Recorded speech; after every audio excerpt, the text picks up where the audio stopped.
Selamun aleyküm. Kanalıma ve yeni videoma hoş geldiniz arkadaşlar. Bugün şu arkamda görmüş olduğunuz 97 metrekarelik prefabrik evimizin incelemesini yapacağım.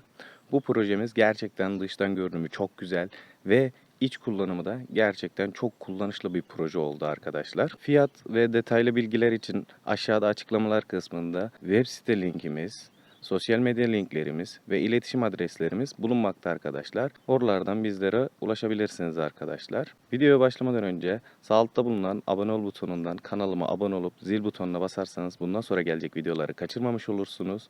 Videomuz hoşunuza giderse de beğen butonuna basmayı unutmayın. Hadi videomuza başlayalım. 97 metrekare prefabrik evimiz, dış görünümü bu şekilde arkadaşlar. Kademeli çatı sistemi çalışıldı. Çatıda yeşil metal kiremit kullanıldı arkadaşlar. Kademeli çatı sistemi dıştan estetikliği artırmak için çalışılmıştır. Arka tarafta bacamızı görmektesiniz. Ön bölümde 16 metrekarelik güzel bir verandası mevcut. Kapı girişi bölümünde de 4 metrekarelik bir kapı girişi alanı mevcut arkadaşlar. Burasının şöyle manzarasını da göstereyim ben size. Gerçekten güzel manzarası olan tam yaşanılabilecek bir yer arkadaşlar. Doğayla iç içe olan güzel köy yerinde güzel bir projemiz oldu arkadaşlar. Yavaştan geçelim, evimizi yakından tanıyalım arkadaşlar. Evimizin renk kombinasyonu koyu gri ve açık gri çalışıldı. Günümüzde çok moda olan gayet şık renkler arkadaşlar. Antresit ve açık gri tarzı renkler. Renk kombinasyonu olarak tamamen böyle koyu gri veyahut da tamamen açık gri çalışılmadı. Evimizin bir cephesinde koyu gri, bir cephesinde açık gri köşeleri ve çatı rengiyle güzel bir kombinasyon yapıldı arkadaşlar. Evimizin bir de giriş tarafına geçelim. Giriş bölümünden de size arka bölümünü göstereyim binanın. Evimiz giriş bölümünden de bu şekilde görülüyor arkadaşlar. Burada size bahsedeceğim küçük detaylar var. Evimizin bu cephesinde mesela herhangi bir kaplama işlemi görmüyorsunuz. Bizim standart olarak her 125 santimde bir birleşim elemanlarımızı görmektesiniz. Ama ön ve balkon cephelerinde yalıpan kaplama dediğimiz, şöyle yakından da göstereyim, ahşap desen malzeme uygulandı. Bu ekstra, normal bu duvarın üstüne ekstra olarak yapılmış bir işlemdir. Evinizin tamamını kaplamalı da alabilirsiniz. Bu şekilde bir bölümünü kaplatıp diğer görünmeyecek cepheleri kaplatmayabilirsiniz. Bu yalıtımdan ziyade görselliktir arkadaşlar. Kaplanmamış cephede de binamızı dıştan şık göstermek için yine antresit gri ile süslemeler yapıldı arkadaşlar. Yavaştan girişe doğru geçelim. Hemen girişte şu şekilde şöyle göstereyim. Ön bölümünde verandanın bir direk yok arkadaşlar. Süslü köşeyle çıkıldı. Bu bile binaya dıştan gerçekten çok estetiklik katan bir durum.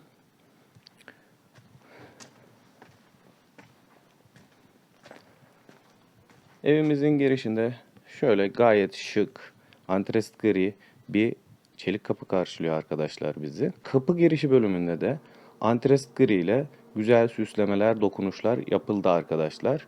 Şöyle binamızın ana renk açık gri olmasına rağmen kapı girişinde koyu gri ile güzel süslemeler yapıldı. Daha şık, daha gösterişli hale getirildi arkadaşlar. Yavaştan evimizin içine girelim artık.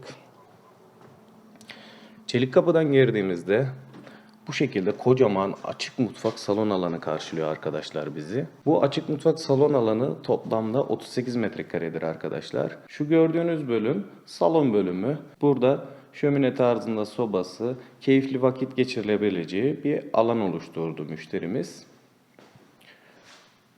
Hemen sol tarafımızda ise açık mutfak alanı karşılıyor bizi. Burada L şeklinde güzel, gayet şık bir mutfak tezgah dolap alanı var arkadaşlar. Bu mutfağın hemen ön bölümü de zaten veranda alanımız arkadaşlar.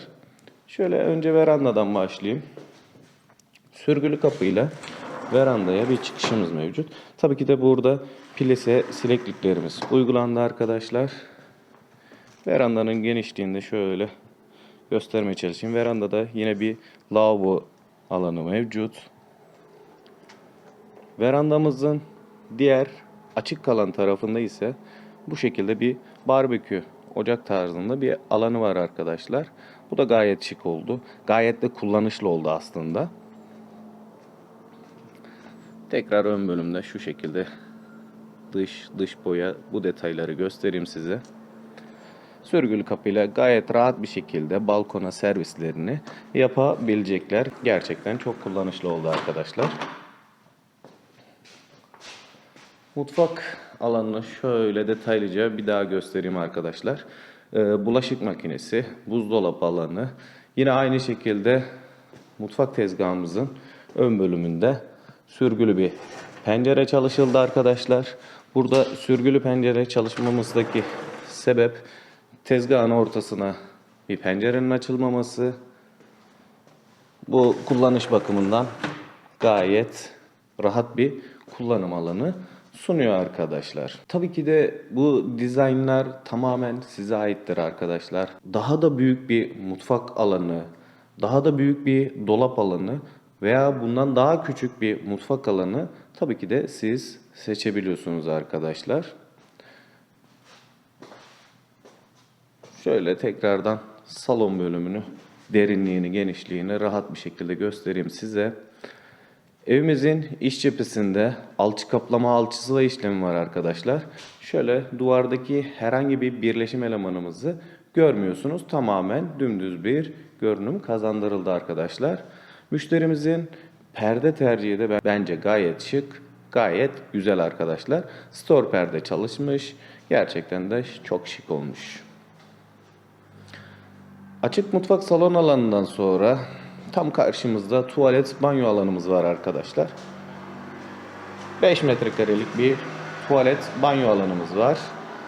Tuvalet bölümü, duşakabin, lavabo ve burada çamaşır makinesi rahat bir şekilde sığıyor. Tam kombini, tam dizaynı burada gösterebiliyorum. Hatta şu şekilde çamaşır makinesinin üst bölümünde arkadaşlar termosifon kullanacak burada sıcak su ihtiyacını termosifonla depolu şofbenle karşılayacak müşterimiz.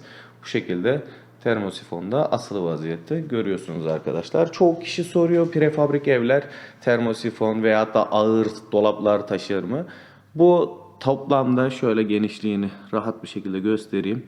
80 litrelik bir termosifon arkadaşlar. Çok rahat bir şekilde taşır. Tabii ki de her piyasada olduğu gibi bizim piyasada da maalesef yüz karaları var. Yani sistemli yapılmış bir prefabrikte rahat bir şekilde mutfak dolapları, ağır dolaplar, termosifonlar bunlar rahat bir şekilde taşır. Ama piyasadaki nasıl diyeyim size? Piyasadaki bazı arkadaşlar kullanması gereken malzemeyi kullanmayıp malzemeden çaldığı için kimisinin yaptığı binalarda bunları taşımaz. Ama sistemli yapılmış bir prefabrikte rahat bir şekilde taşır arkadaşlar. Zaten bir prefabrik yapı düşündüğünüzde gerçekten çok iyi bir şekilde araştırıp firmanın yaptığı işler, daha önceki referansları yani en basitinden şu anda günümüzde arkadaşlar Google size gerçekten çok güzel bir hizmet sunuyor. Google'a yazdığınızda o firmayı ne olduğunu zaten direkt görebiliyorsunuz. Daha önceki mağdur ettiği müşterileri de görebiliyorsunuz. Daha önce memnun ettiği müşterileri de görebiliyorsunuz. Ve firmanın gidip showroom'unu gezip binalarına dolaşıp bu şekilde kararlar verebilirsiniz arkadaşlar. Tuvalet banyo alanından sonra hemen sol taraftaki 14 metrekarelik yatak odamıza geçiyoruz arkadaşlar. Şöyle yine yol cephesine bakan bir penceresi var. Tam karşıda TV ünitesi olacak. TV prizleri vesaire çekildi arkadaşlar. Bu bölümde de yatak alanı olacak. Gayet yatak odası için geniş, kullanılabilir bir alan sunuyor arkadaşlar size. 14 metrekarelik bir yatak odası. Kafanızda bu şekilde canlansın. Hatta şöyle bir örnek de vereyim. Bizim kapımızdan sonra binanın son duvarına kadar toplamda 3 metrelik bir alanınız var. 3 metrelik bir gardırop alanında gayet yeterli olur.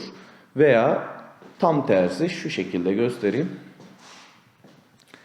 Bizim tam karşı duvarımız toplamda 3.75'tir arkadaşlar.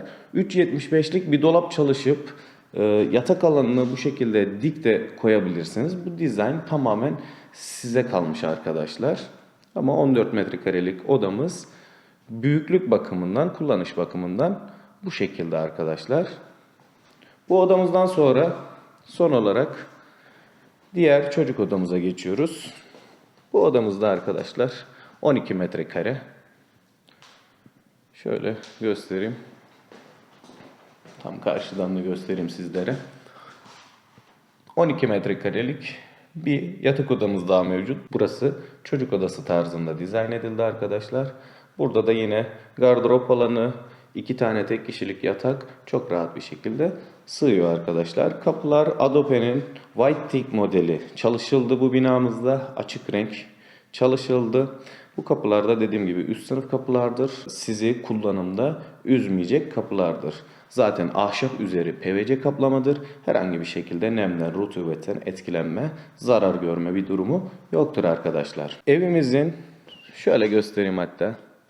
Elektrik tesisatı tamamen yapıldı. Lamba prizleri tamamen takıldı. Şu şekilde lambaların yandığını da görebilirsiniz arkadaşlar. Su tesisatının vitrifiyelerin montajı vesaire tamamen yapıldı. Artık müşterimize teslim ediyoruz. Yavaş yavaş da zaten müşterimiz eşyalarını getirmeye başladı. Şurada gördüğünüz gibi sobası, masaları, sehpaları yavaş yavaş geliyor artık arkadaşlar. Buradan da onlara tekrardan hayırlı olsun dileklerimizi iletiyoruz. Evet arkadaşlar, 97 metrekarelik prefabrik evimiz bu şekildeydi. İçten dıştan elimden geldiğince sizlere anlatmayı, kullanılan malzemelerden, yapılması gerekenlerden sizlere bahsetmeye çalıştım arkadaşlar. Daha fazla bilgi ve fiyat bilgisi için aşağıda açıklamalar kısmında web sitemiz, iletişim adreslerimiz, sosyal medya hesaplarımız, bunların tamamının linki mevcut arkadaşlar. Oralardan bize ulaşabilirsiniz. Gerek telefon, gerek mail, gerek mesaj yoluyla bizlere ulaşabilirsiniz arkadaşlar. Merak ettiklerinizi de sorabilirsiniz. Fiyat teklifi de alabilirsiniz. Kafanızda bir projeniz vardır. O projeyi de çizip sizin ihtiyacınız doğrultusunda çizip size uyarlayabiliriz arkadaşlar. Videomu izlediğiniz için çok teşekkür ederim. Bu ve bunun gibi videoların devamı için kanalıma abone olup zil butonuna basıp bildirimleri açarsanız bundan sonra gelecek videolarımı kaçırmamış olursunuz. Videom hoşunuza gittiyse de beğen butonuna basmayı unutmayın arkadaşlar. Hoşça kalın, iyi seyirler.